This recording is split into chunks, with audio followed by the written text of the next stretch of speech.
Yesterday, the movie Under the Silver Lake had its premiere, and today we're gonna attend a press conference. And it's directed by David Mitchell.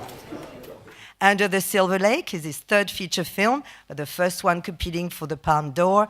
Director-writer David Robert Mitchell, welcome back. Thank you.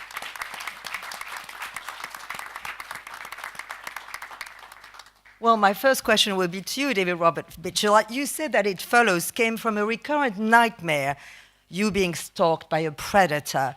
Yes. For this modern-day noir thriller, I mean, what triggered it all? I mean, what did you want to explore, and what maybe did you want for us to decode?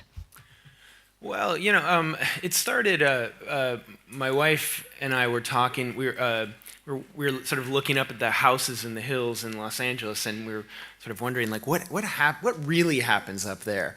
And so we just had it. It started with a conversation between us, and I was drinking an intense amount of coffee, and it all just kind of came, and it was a bit of a fever dream in a way, the way the script formed. So I wrote it very quickly, and I can't tell you exactly what it is. It was a combination of wanting to do sort of my version of an LA noir and a Los Angeles mystery, and then also that idea of what might really be happening.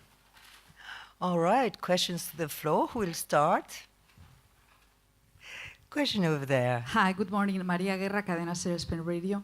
I'd like to comment on the role of women in this universe. They seem to be like mothers, whores, or virgins. So what's it about? What's the hope? Yeah, I mean, I would say it's not just the women. It's the men and women in this story. Ultimately, everyone is. Even our main character is on some level essentially unknowable. There is a mystery himself. He's surrounded by many characters, which on some level almost feel like ghosts in some way. Not that they are, but just there is a. I don't know that there is a intensely deep characterization for any of the supporting characters being men and or women. Question here, please. Hello. Elena from Saraton TV, Uzbekistan. Question to Richard and to David Robert. At which stage did you start to collaborate in creating the dramaturgy of your music? Was it mostly starting from you or from David? How the process was? And were there any conflicts or disagreements during the process? Thanks. We started fairly early because there was music that had to be written for pre-production. There was this song in the film "Turning Teeth," which is kind of throughout the whole film, and so we got together early on to work with a rock band to put that song together, and then from there, we were, there was some on-set things that needed to be done because there are some musical sequences that. We had to coordinate with actors, we were working pretty closely for a long time. Yes. Almost a year. Yeah. Question here, please. Hello, this is Yanis from Greece. Hello. The question is to the director. There is a sense of decay and decline, I think, in the atmosphere of the city itself as the character perceives it and receives it. And I wonder if this decline and decay echoes in a way the way you perceive the atmosphere of the city. Well, it's hard to say. I mean, the story is not my own personal feeling, but inevitably. Elements of my own personality will end up in many of the characters. Truthfully, both men and women through writing it. So that's very possible. I don't know whether that is a specifically conscious feeling of my own, but I think you wouldn't be wrong to imagine that may come from me. Yes. And we're talking earlier about the music of the film and how you worked on it, but I'd like to know a bit more specifically, for instance, when you were actually filming, did you put some of his music, or what kind of music was maybe accompanying your characters as you were filming? Because this is a film where music, and even the characters, they love, I mean, you have the guitar, you have, I mean, it's a film really also about music, isn't it? Well, absolutely. Yeah, I mean, you know, we weren't playing score over most. I can't think of a sequence where we did that, but Rich was very involved in very early pre-production, because there were several sequences in which the music was so deeply integrated into the scene that we had to do intense planning for many months to be able to pull it off. So I don't know if anything you want to add to that. I mean, more specifically, there's the scene with the songwriter character, and that was a very complex scene to put together on many levels. You know, we tried to weave together like 20 different songs into a single medley, while also having the actors perform and have the whole thing feel natural. Also working with the actor who played the songwriter, you know, is not like a concert pianist, so we had to sort of improvise how to make that scene work. Question here. Another question here.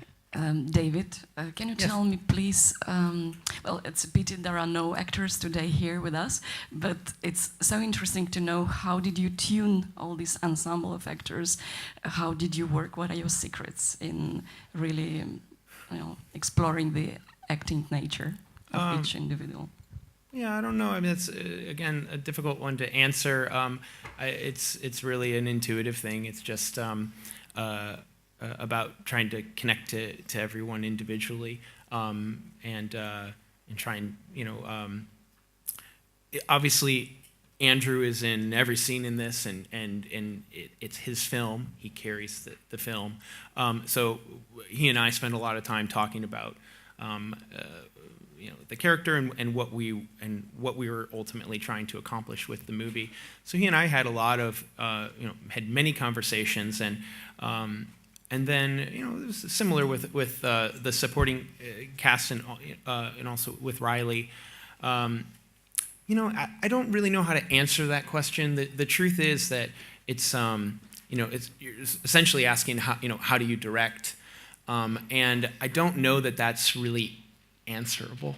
I know I could always try. I could stumble through it and talk for an hour, but I don't know that it would really give you that information. I think every person, and any director, is essentially trying to share some element of their personality with the cast and the crew, and trying to help people get into a particular headspace, and maybe it's even their headspace.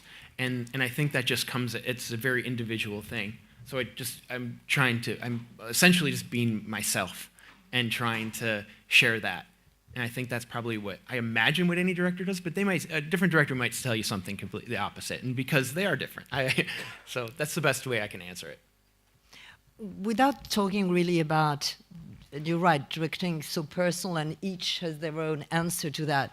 But I'm wondering, when Andrew got the script or Riley got the script, I mean, what were they first talking to you when they first accepted to play in your movie? I'm wondering what their own questioning was, what their understanding of your take on their characters was. Yeah, I don't remember the specifics of the first conversation I had with Andrew about it, but I know he was, he's just very excited about the story and about the character, and I think there were probably some very specific questions that I think that many people in the audience will have. The film is, in terms of, it's the genre of a noir, of a mystery. The narrative is a mystery. The main character is essentially a mystery. There is mystery built within, hidden within the fabric of the film. And so I think that our conversations were about that and sort of wondering about and wanting to know some of these specifics, and then finding ways to, in certain places, giving some specifics, and in others, holding them back and allowing, some of those things are really for Andrew to decide, or and sometimes for any of the actors, for Riley to decide.